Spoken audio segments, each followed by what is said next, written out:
You know how sometimes you hear about families or places with just this incredible weight of history behind them, almost something you can feel? Absolutely.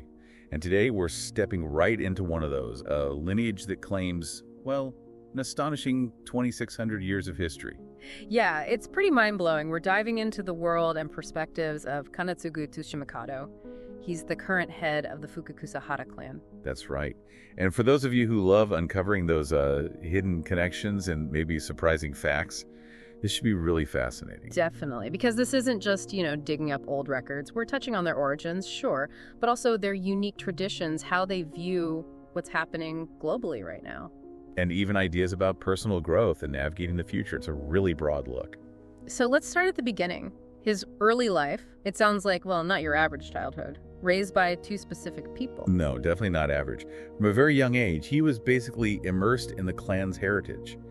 The oral tradition, their history passed down generation to generation. So not just reading books, but actually learning it through stories, through people. Exactly. A living history. And alongside that, rigorous physical training, what he calls physical arts, which included martial arts. And this training, it sounds pretty intense, sparring with wooden swords, even as a kid. Oh, yeah.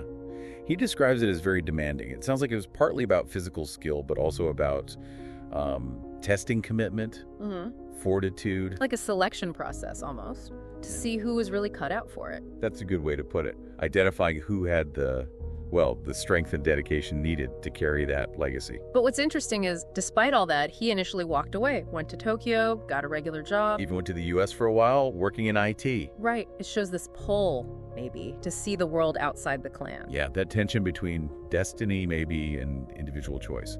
But things took a turn. He got sick while he was in the States. And had to return home. Yes, return to his family. And this is where things get, well, quite unusual. The divination story. Exactly. A friend did a divination for him. Now, he apparently wasn't a believer in that sort of thing at all. Felt his future wasn't set in stone. Right. But this friend, supposedly knowing nothing about his unique family background, laid it all out. The ancient lineage, and then this stark choice. Take on the family role, or face something pretty dire. Pretty much. And the really crucial part for him, it seems, was the timing. The divination apparently pinpointed when he would get sick, and it matched exactly when it happened. Wow. Okay, that would make you pause, wouldn't it? You'd think so. It seems that accuracy was a major turning point.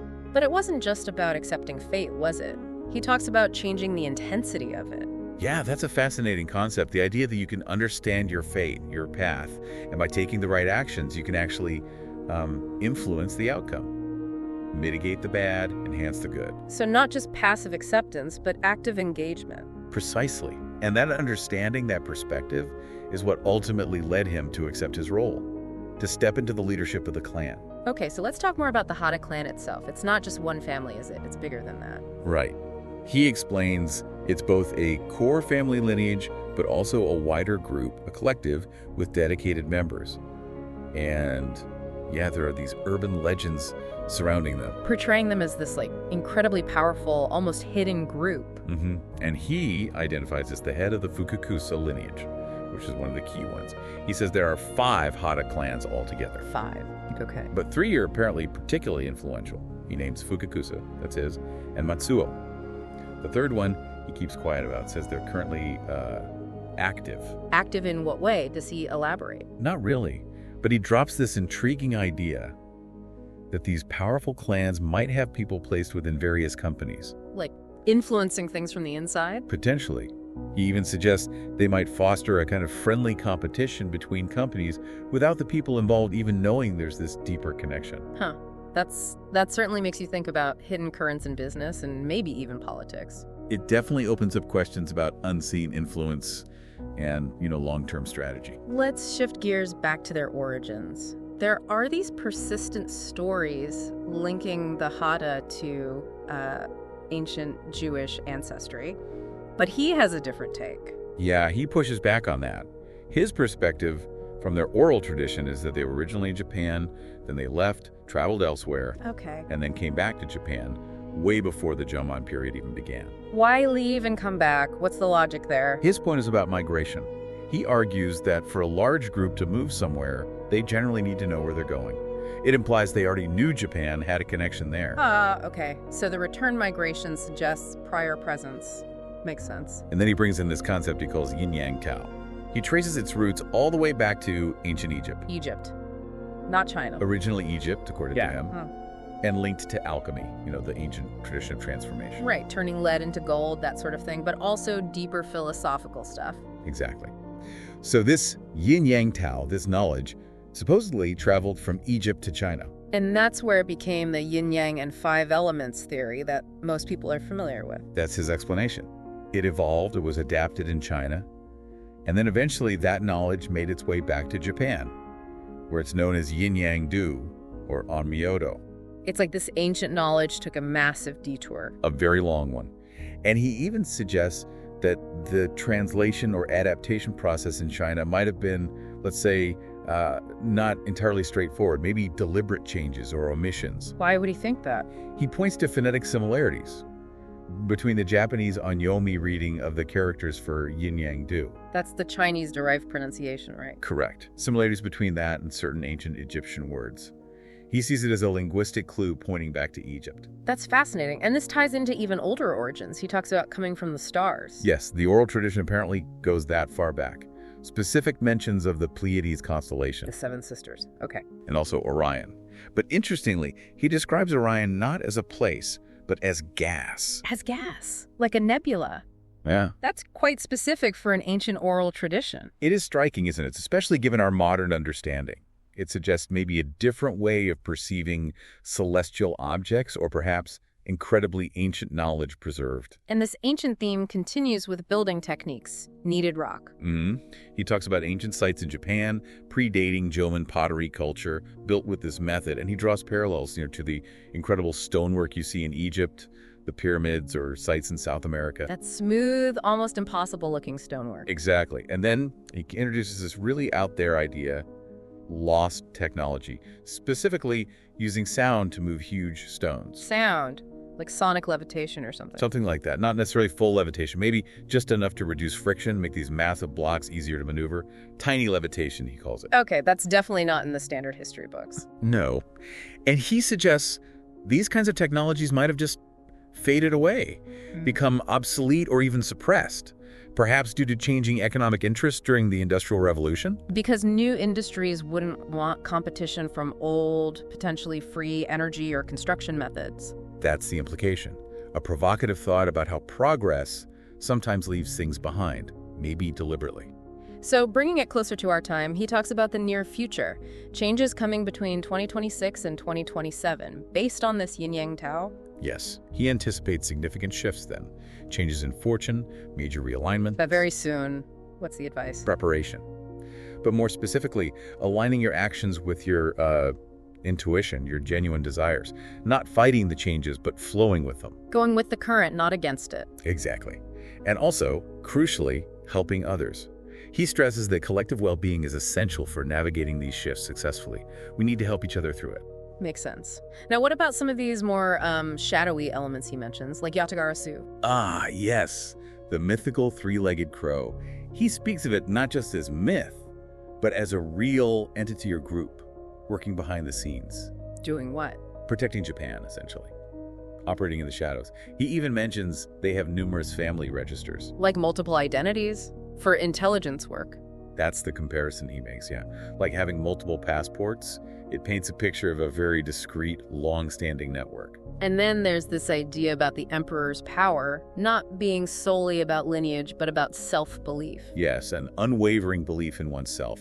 And he suggests that kind of power, that state of being, is actually accessible to anyone. If they can overcome self-doubt. That's the key, according to him. It's quite a democratic idea, really, shifting power from external status to internal conviction. He also touches on something pretty dark, the urban legend about ancient Sumerian ruins being destroyed. Yes, in the Middle East, potentially by the U.S. military. Yeah. And he claims to have confirmation of this. Confirmation? From who? From acquaintances he describes as Japanese mercenaries operating in the region. Wow. Okay. What would be the motive for something like that? The potential motive, he suggests, is suppressing history, erasing evidence that might link back to even earlier civilizations, perhaps showing connections that challenge established narratives. connections that might even lead back to Japan, Rewriting history by erasing the evidence. or at least controlling the narrative. But he also points out that hidden history often finds a way to resurface. He uses the example of a great Buddhist statue that was once deliberately camouflaged but was eventually rediscovered. History wants to be known. Perhaps. He also talks generally about how history is written by the victors, starting right back with Japan's own foundational myths, like the Kojiki. And he sees longer threads connecting events, like the Meiji Restoration and World War II. Yes, he suggests these weren't just isolated events, but part of a much larger, longer-term plan, orchestrated by forces perhaps less driven by emotion, operating outside typical government structures. Forces acting over centuries. That's the implication. A really grand, almost conspiratorial view of history unfolding according to some deep, hidden script. It certainly makes you look at historical events differently. It encourages looking beyond the immediate political actors, that's for sure. Okay, let's shift to some more practical advice he offers. He talks about reconnecting with analog skills, like using knives or farming. Yeah, things like using a carving knife, basic woodworking, or even simple farming. He emphasizes the sensitivity you develop through these hands-on skills. Why is that important now, in our digital age? Well, his point seems to be that as we rely more on digital tools and AI, these fundamental physical skills and the awareness they cultivate might become crucial again. It's about staying grounded in the physical world, maintaining a different kind of resourcefulness. A counterpoint to the virtual world? Exactly. And speaking of knowledge, he makes some pretty bold claims about ancient oral traditions. Like knowing the size of the galaxy. Yeah, the diameter and thickness of our galaxy. Information he claims was known long before modern astronomy figured it out. He even points to stories like Sayuki, the journey to the West Tail. As potentially holding coded astronomical knowledge. That seems to be the suggestion. Along with knowledge of the lunar calendar's precession, and even apparently a form of the periodic table existing in Japan back in the Edo period. A periodic table. Before Mendeleev. That's the claim.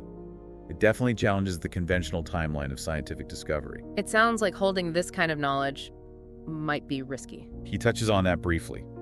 The need for vigilance, for discretion, even changing locations sometimes.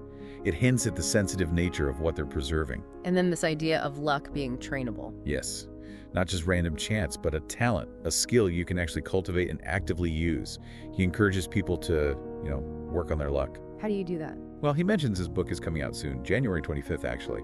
He says it covers samurai principles, his own experiences, but also some beginner-level techniques.